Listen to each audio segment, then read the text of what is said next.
Ayan, magandang umaga sa inyo mga kamamo. Actually, may nagpunta dito na magkakabit ng internet namin.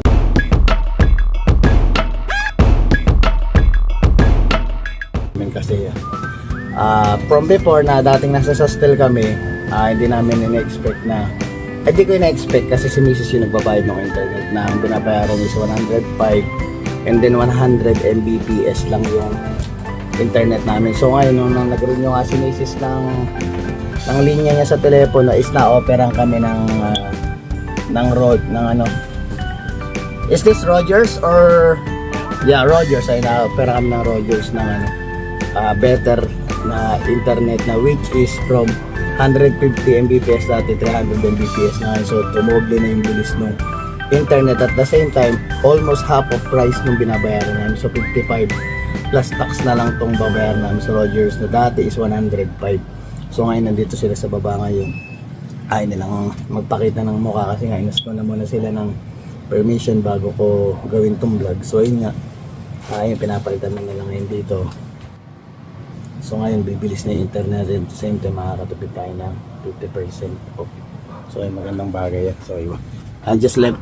Iwanan ko na muna sila dun sa ano, sa baba. So ngayon is good morning, baby loves. Ayan po, ginang anak ko yun. Yeah, hey, anong nang breakfast mo? Tinapay, mahilig sa tinapay yan eh. So ayan, shoutouts kay Kainags. Ayan, sarap na sarap oh. Sana all, pag nauwi tayo ng Pilipinas, ganyan din ang gagawin ni Kamamo. Papakita ko sa inyo lang mga bagay na meron doon sa Hagonoy, Bulacan. At pati yung school ko, lahat yan. Papakita ko, kukwento ko sa inyo yung mga istorya ng buhay natin nung kabataan natin. So, tumatawal yung mga dahil na ramdaman nilang may tao dito sa baba. Mangungulit lang kasi mga yan, kaya kinukulong ko sa taas.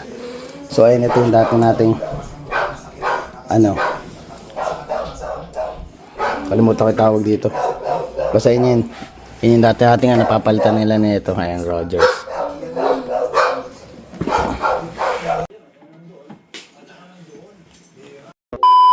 So ayan, tumawag na ako sa Stel na pa-cancel na natin. So ngayon, ino-operan niya tayo ng panibagong ano, sabi ko ay hindi na pwede kasi kako nagpalta kami ng provider. Tsaka sinabi ko na lang din yung concern ko, kumbaga ba kahit paano ma-improve nila yung ano nila, yung service nila. Sabi ko sa kanila, kung sakali ka kung ganyan at it's been 3 years na ganito na yung ginagawa namin, ginagamit namin na internet, bakit ako hindi kayo nag-try tumawag or mag-offer kayo every year na baka gusto nyo kahit paano yung ma-maintain nyo ba yung kliyente nyo. Ilang usapang ano lang natin. Sabi ko sa kanila, sabi ko ginugulo yung ano, yung heater. Sabi ko saan tumawag kayo para kahit paano na-operan nyo kami ng maganda, para kahit paano mag-stay kami sa inyo. Yun kasi naging problema ka. Kasi kako hindi naman ako galit. Ang inaano ko lang, gusto ko lang kahit paano i-improve nyo yung way of service nyo. Katulad nyo, nabawasan kayo o nawalan kayo ng isang kliyente ngayon. Dahil nga, hindi nyo na-opera ng ano, hindi nyo nakakausap ng maayos eh. So, from biroin nyo yung sa Rogers eh. Hindi tayo ano dito hindi tayo sponsor ng kahit ano ditong provider. Kumbaga, sabi ko lang sa kanya, yung sa Rogers, yung bigay sa amin is panalo talaga mga kamamo. Talagang papatulan mo talaga yung offer na yun from 105 plus tax na binabayaran namin monthly, 855 na lang, di ba? Tapos nag times 2 pa yung bilis ng internet. Ay sino pa naman ba ang hindi papatol doon? May makulit na bata dito. Sino ba naman hindi papatol doon sa offer na yun, di ba? So ngayon nakabit na nga yung internet, then ngayon kinancel ko nga. Nung kinancel ko, tsaka niya ako ino-operan, ay sabi ko wala na. Masyado ng hassle para mag-cancel pa kami ng kung ano-ano. Baka ako next time na lang on pwede nang sa future, baka sakaling bumalik kami dyan at ma-opera nyo kami ng mas maganda. So yun na lang siguro ang mangyayari. Kumbaga ba, lesson learn na lang na hindi ko sinasabing ano kasi nga kilala na yan sa Stel eh.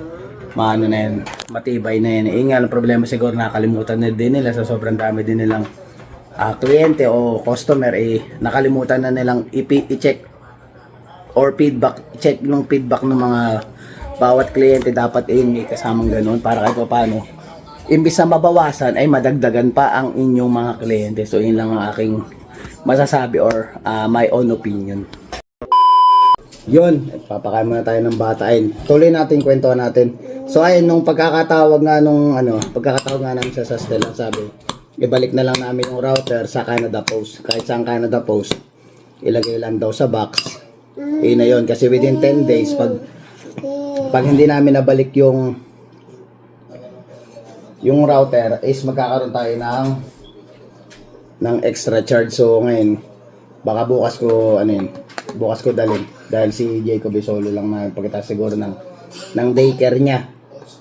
Yan, pagkatapos ng daycare niya, dadalhin ko sa Canada Post. May Canada Post dito malapit sa amin. So, yung sa pinagpadalan ko nung package pa yun. Ayun, dati nagpunta kami na parang may i-receive ako, may papadala ata ako sa Pilipinas, doon ako dumaan. Dito lang sa Miami, malapit sa Miriles. So, ito pa pala. Siyempre, busy tayo, marami tayo nakasikaso. Very good ang anak ko Marami tayo nakasikaso. So, ayun, sa update din pala dun sa daycare ni Jacob. Is, ano ko na lang din na baka lumipat kami. Hindi dahil sa hindi ko nagustuhan yung kasi gustong gusto ko dahil ninang nga ni Jacob yung pinagpapapasukan namin ng daycare, di ba? Ang naging conflict lang talaga sa akin, tsaka feeling ko talaga mahihirapan kami kung talagang kahit pipilitin namin, talagang darating kami sa point na parang pinahirapan lang namin sarili namin. Is ang actual ang schedule niya, ang nakuha kasi niya dun sa ninang niya is parang part-time lang. So para MWF lang siya, tapos 2 hours lang. Etong buwan na to, last month na niya, 3 hours na siya. So parang 9 to 12 ang pasok niya. So yun nga, kaya napalitan kasi, kaya namin naisipang lumipat.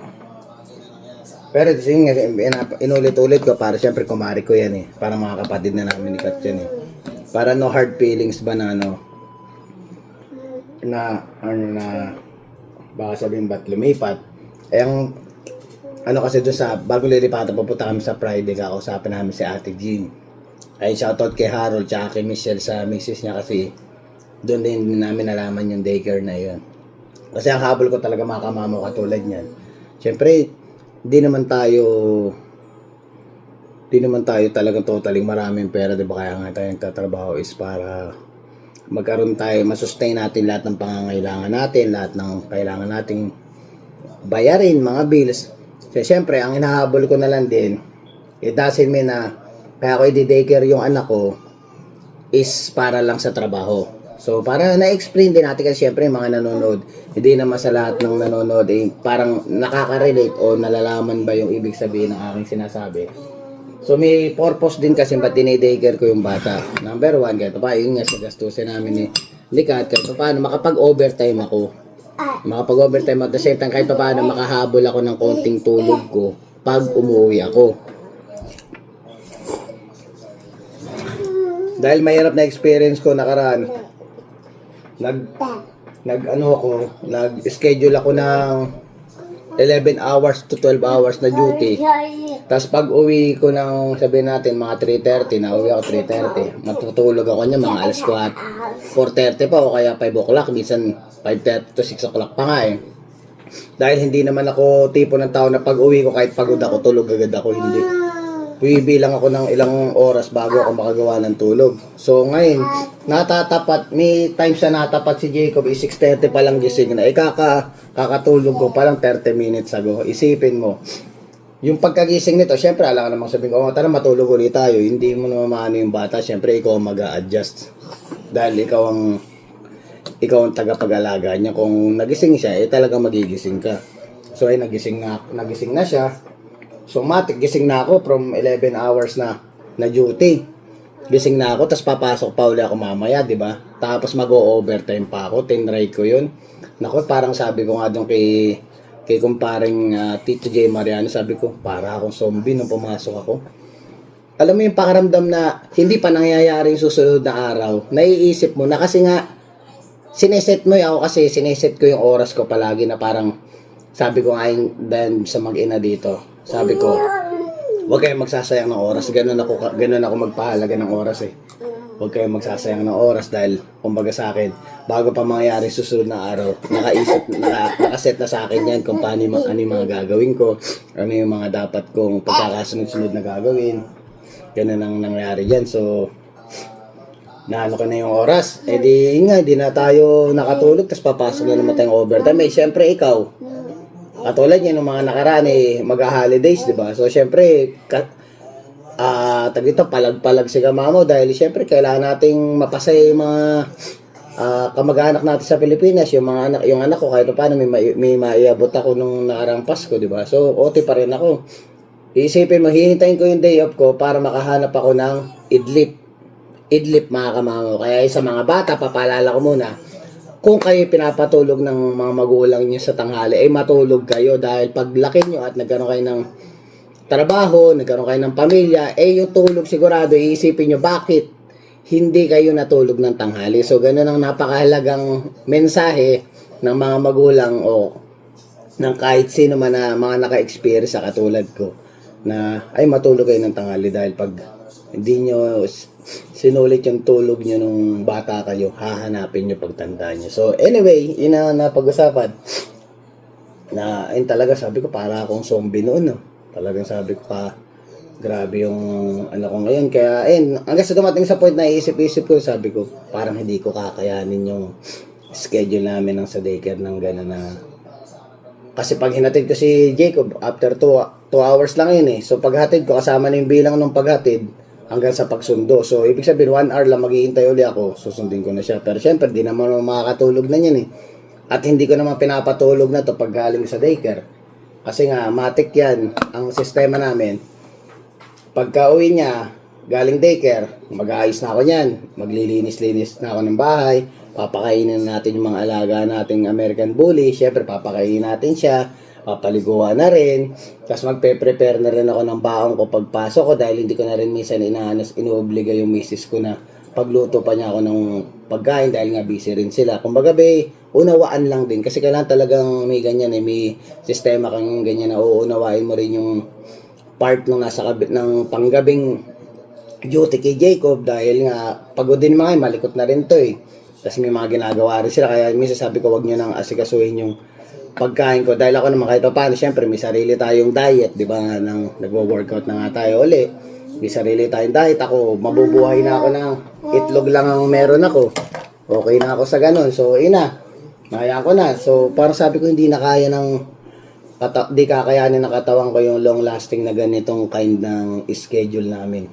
Syempre, maapektuhan yung way na parang gusto ko man laruin to minsan, baka mamaya imbis na laruin ko, pagod lang din ako, di ba? Gusto ko yung nakakaano ko na parang na nagagawa namin lahat ng gusto namin gawin, pati yung schedule namin kay Jacob na gusto kong laruin, mga ganyan-ganyan na bagay, nakakapagpahinga ko, is gusto kong nagagawa nang na-maximize namin yung oras namin.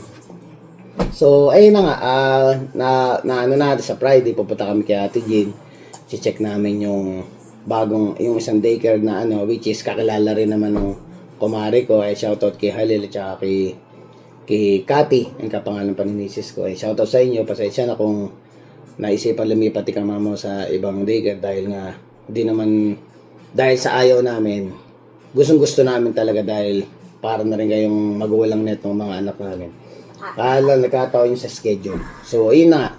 Sakaling magkagustuhan kami dito sa May Hampton lang yun. Ang balak naman namin ni Mrs. Monday to Thursday lang. Kasi yung Friday, Saturday, day off ako. Saturday, Sunday, day off ni Mrs. So, syempre, baby time. At hindi namin pwedeng ma-miss yung mga moment na kasama namin yung bata, di ba? So, yun, Monday to Thursday lang. Hindi naman 100% sure na lagi kong gagawin parang 8 hours na nandun yung sa daycare yung bata. Baka pwedeng mas maaga, sunduin ko na siya. Kasi ang routine sumusundo pa ako ng bata, sumusundo pa ako ng dalaga ko sa school para lang may karelyebo din kay Jacob ng 1.5 hour bago dumating yung mami niya. So, ganun ang namin. Pero syempre, nasiset natin ng maayos. Ayun ang maganda nga din mga kamamo is maganda yung napapag-usapan nyo, kayong pamilya.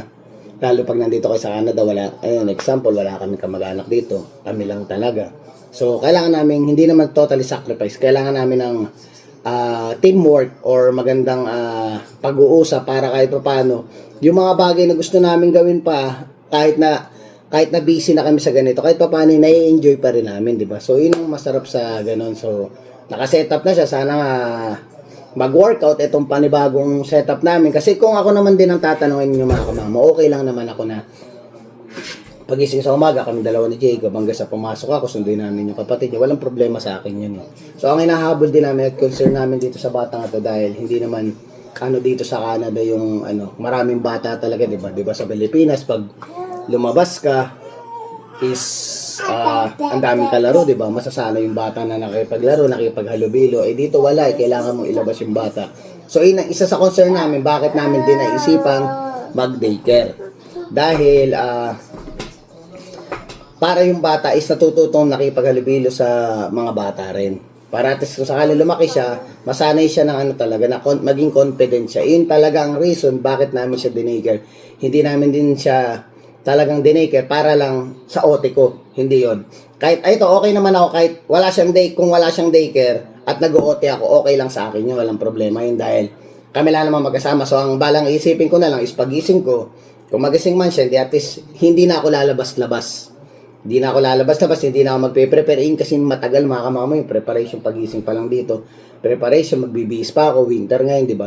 Ang dami pang busisi na i-start mo pa yung sasakyan mo, papainitin mo pa, papakainin mo pa siya bago umalis, tapos bibihisan mo pa, di ba? Ang tagal talagang puspusan, tapos ang aga pa, di ba? Na ako, panggabi akong tao eh. So, syempre, automatic, ang maaga nang ang gising ko, alas 9, medyo bitin pa nga tulog ko nun, kung isipin mo, di ba? So, ayun na nga, inano natin yung schedule natin and hopefully, sana maging maayos lahat. At yun, kahit pa paano, nabanggit ko na sa inyo yung mga reason or bakit natin naisipang ilagay sa daycare, not only about sa trabaho or sa money, it's all about sa kanya, talagang gusto niya marami siyang matutunan dun sa daycare. So, ilang aming so ngayon magpe-prepare na ako ng yung baon ko, meron na pala kasi nagprepare si Mrs. ng nagluto siya ng chicken breast kagabi. Nagkaroon siya time, nagluto siya ng chicken breast, tapos hinaluan niya ng asparagus tsaka yung potatoes, yung mga natira natin nung Christmas tsaka New Year na mga gulay-gulay dito, pinagluluto niya. Sinamahan niya ng chicken breast, so meron na tayo ng chicken breast bago na yung internet natin, napalitan na, napaka-cancel na natin. So bukas, pag daling ko sa daycare ng bata, magagawa ko naman yung iba. Kumbaga tapos na yung for today, hindi wala tayong natira o naiwan na dapat gawin. At least yung schedule natin para for tomorrow is isi-settle na lang natin. So ngayon, settled na lahat ng mga dapat natin gawin. So ayan, maraming salamat dun sa mga impormasyon na nalaman natin ngayon, sa mga bagay na kasi kahit mga simpleng ganyan, may nagkabit na internet, natapos na i-cancel na. Ang sarap sa pakiramdam ng mama mo dahil wala ka nang iniisip. Kasi yung tipong hindi mo natapos yung isang araw mong dapat mong gawin, tapos papasok na sa isip mo yan, mag-iisip ko na sana bukas maayos na. Ngayon, ang sarap sa pakiramdam kasi nagawa mo na lahat, di ba? Naaayos na natin lahat, kaya napakasarap sa pakiramdam na relax na lang, back to normal, sabi natin, back to reality, normal life lang tayo, wala na tayong isipin ngayong araw na to dahil nagawa na natin lahat. So ayan, maraming salamat at ako magpe-prepare na muna ng aking damit at papaliguan ko dito si Baby Jacob. Sana na-enjoy nyo tong vlog. Maraming salamat po. Please don't forget to like, share, subscribe, and hit the notification bell for more updates of my videos. See you mga mamaw!